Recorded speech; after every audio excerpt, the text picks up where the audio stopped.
going to introduce you as tech support for the White House, but is that all you do? I'm wearing my official uniform.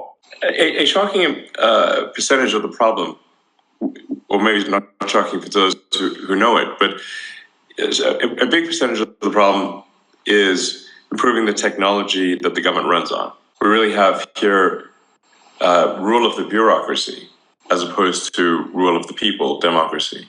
So in order we want to restore rule of the people. And so what that means is reducing the size of the federal government,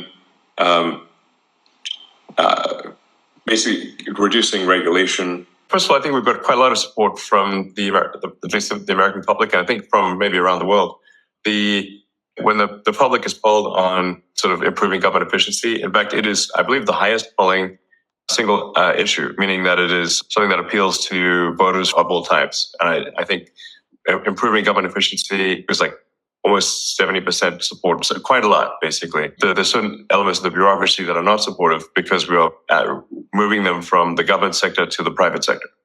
So at a high level, this is kind of like, we're really just moving people from low to sometimes negative productivity roles in the government sector to higher productivity roles in the private sector, like a big corporation, American Incorporated. And just like with Twitter, there was a lot of stuff that was being done that was unnecessary.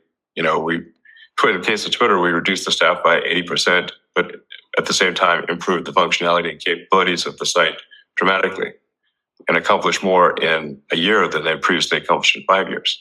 So it's like a corporate turnaround, but at a much larger scale. There's all these things that get funded, but we're like, why does this need taxpayer money? It doesn't seem like it does. And, make sure the schools focus on improving basic education of kids.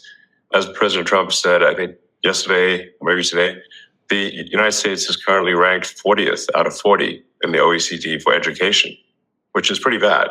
But in terms of spending, the United States is spending a tremendous amount per student, but achieving very weak results. So, that's just a case where, okay, we need to spend less money and get better results.